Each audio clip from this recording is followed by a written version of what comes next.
He came to the icy land of the Arctic. Every day the first thing he did after waking up was come here to shovel snow. He would not stop until the black soil underneath was revealed. He would not even let go of a tiny white stone. And the reason for doing this was just to make the black look even more obvious here, because this was a huge SOS rescue sign. He had already been trapped in the Arctic for 3 years. The man repeated 3 things every day. The second thing was to come to the trap, to see today's harvest, because there was no bait. It was normal not to catch fish, but just then, another trap made a loud crash. He hurried and ran over, slowly pulling up the line. It was a salmon unique to the Arctic, but after catching the prey there was no joy on his face. He had already eaten this food for 3 whole years, because there was no source of fire. He could only eat raw salmon sashimi every time. Out there this might be an expensive delicacy, but to the man, it was like chewing wax. After replenishing his strength, the alarm clock beside him rang at this time. It was reminding him to go do the third thing, which was to take the radio outside to search for a signal. And every time he had to change locations, because of geomagnetic interference. The range he could search was extremely limited. Perhaps only when the signal source came to him, the green light on the machine would turn on. This was the man's daily life. But besides facing the harsh Arctic environment, he also had to be on guard against the animals here. The next day he came to the trap like usual, but found the food box seemed to have been destroyed by something. The fish inside had also disappeared. The next second he saw a huge footprint nearby. It was a polar bear's. He quickly ran back to the plane. In such a season of food shortage, it was not impossible for a polar bear to target humans, but after waiting a long time he did not see its figure. The man thought that guy must have eaten and left, so he decided to go out again to search for a signal, but he unexpectedly found the polar bear wandering not far away. It might have been waiting to attack when its prey lowered its guard, so for now the man was temporarily safe. Then he went to another hill, and continued shaking the radio, but just then a huge storm was approaching from not far away. Soon the wind began howling. The man had no choice but to give up and leave, but right at that moment, the green light suddenly blinked once, although it was just a moment. Even with the slightest chance, he had to try to seize it. Sure enough, with his constant shaking, the green light lit up again. Then he looked around searching for the signal source. The next second a helicopter appeared in sight. When the man saw it, he quickly pulled out the smokestick he had prepared to call for rescue. Luckily this was the white Arctic, so the smoke became even more visible. They quickly spotted him. Seeing the plane turning around and flying toward him, he was overjoyed. It was the first time in 3 years he smiled. However, just when the man thought he was saved, fate played another joke on him. Because of the storm just now, the helicopter could not move forward at all. Then it began to shake violently, and then lost control, flying the opposite direction. The man thought they decided not to save him, but the next second,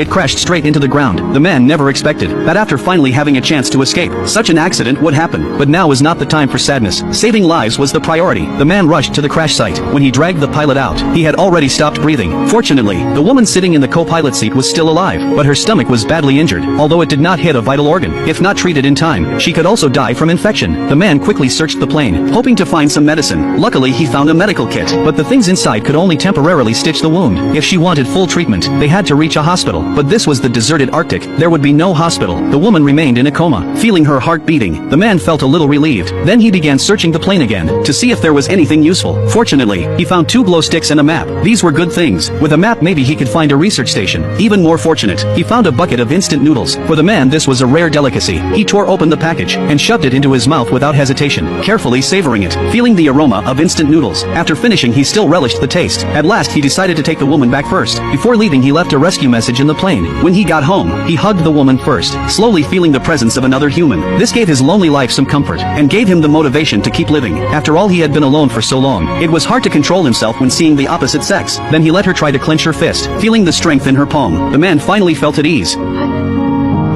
Seeing the woman faint in grief, he instantly felt guilty. If not for saving him, maybe their plane would not have crashed. After settling her, the man returned to the crash site. He first handled the pilot's body simply, then began searching for supplies. He touched the man's clothes, and actually found a lighter. Seeing the flame, the man was overjoyed. That meant he no longer had to eat raw food. He quickly stuffed the lighter into his pocket. Even more fortunate, he found a gas tank and a gas stove. In the icy Arctic, these were luxuries. Just as he was about to search another place, he accidentally found a photo. Then he realized the woman and the pilot were husband and wife, and they had a newborn child. This made him feel even more guilty. Because of that guilt, he decided no matter what to take the woman alive out of the Arctic. Then he began planning a route on the map. Just then a trap outside went off. The man ran out immediately, seeing a big fish caught. This time he smiled, because now he had a lighter and a gas stove. He no longer had to eat raw salmon. Back home he cooked seafood instant noodles. Eating it was incredibly delicious. Seeing the woman beside him, he quickly used a fork to scoop some fish to feed her. Maybe because she just lost her husband, the woman was still in pain. Facing the second bite from the man, she refused to eat it. The man gently comforted her. The rescue team would surely find them. After eating and drinking, he began checking supplies, preparing to head to the research station. Before leaving, he also left a rescue message in the plane, hoping someone passing by would see it. The journey ahead would be very long. They not only had to cross nearly 200 kilometers of snowy mountains, but also did not know what dangers awaited them. Perhaps that polar bear was still watching them, because he had to bring the woman. Whenever facing steep slopes, he had to replan the route. This only made their journey longer, but no matter what, he would not abandon the woman. At night, they looked for a cave to sleep in. Before entering, the man blocked the entrance with snow. This would prevent beasts from smelling them. Then he simply cooked boiled fish, but the woman still had not come out of her grief. Facing the food he handed her, she still would not eat. He had no choice but to give her some water. Seeing the woman quietly fall asleep, he also prepared to rest. But just then, he heard footsteps outside. Something was wandering nearby. He picked up the shovel and carefully looked toward the cave entrance. The next second, the snow was suddenly pushed away. It was the polar bear. It had been secretly following them all along, waiting for them to relax their guard to attack. But the polar bear ignored its size. It could not fit into such a small cave. But the man would not sit and wait to die. He lit a glow stick, because he knew this creature had tracked him so long. It would not give up easily. It would stay at the entrance until its prey lost the will to resist. Instead of being trapped to death inside, it was better to fight back. This method worked. Soon the polar bear fled. The two of them narrowly escaped. After driving the bear away, the man stood frozen in place, unable to recover from the fright. He knew the road was still long, and more dangers awaited them. Soon a new challenge appeared. A tall rocky slope blocked their way, but the man remembered there was no slope on the map, because in the harsh Arctic, maps could not be perfectly accurate. Now they had only two choices: climb the steep slope, or go around the snowy mountain another way. If they chose the second, they would walk nearly 3 times farther. It was a difficult choice. Climbing the slope would lead to a flat open road. If the man went alone, he could reach the destination quickly, but he swore he would live with the woman together. No matter what, he decided to try. He first pulled the supplies up with the sled. Since they were light, he succeeded easily. Next was the woman, but when the sled was halfway up, he could not pull anymore. Even though he gave his all, the sled would not move. He almost got dragged down himself, so he had to choose the second way. Thus he led the woman to hike around the snowy mountain. The raging Arctic storm greatly increased their difficulty, and from long exposure to snow and wind, the woman's health grew worse. She could not even clench her fists anymore. Even drinking water became hard. Her eyes showed red rashes, and blood seeped from her lips. But worse, her wound was severely infected. The man knew she might not make it to the destination. He placed their family photo in her hand, and gently wiped the blood from her lips. The rest of the journey could only be done alone. At that time, the man saw a blooming flower on the ground. He wondered how it survived in such a harsh place, when suddenly his foot slipped, and he fell into a cave. When he woke again, his legs were stuck tightly in the rocks. He tried to pull them out, but they were stuck too tight. The man lost control. Why did bad things always happen to him? Was he really going to die trapped here in darkness? But soon he pulled himself together. He had already finished most of the journey. He was close to rescue. No matter what, he could not give up here. Even if he died, he would die on the road. He used all his strength to pull his legs. Over and over the man endured, the pain of his thighs tearing, until he finally pulled free. But he had no time to treat the wounds, because the urgent thing now was to escape the cave. Fortunately, he soon found an exit. Then the man hurried without delay, and returned to the woman. He wanted to take her gloves, but her hand gripped tightly. He turned and saw she was not dead. Her condition had even miraculously improved. He could no longer hold back his emotions.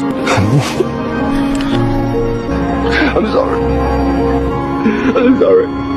The man decided no matter what happened later, as long as she still had a breath, he would never give up. He treated his wound with ice and snow, then limped while taking the woman forward again. Although he did not know what lay ahead, the man believed light would eventually shine on them. After more than 10 days of hardship, they finally went around the snowy mountain. The man threw away all supplies, ready to use his last bit of strength. But just then, a helicopter appeared in sight. He could not believe it and ran down, pushing the sled and the woman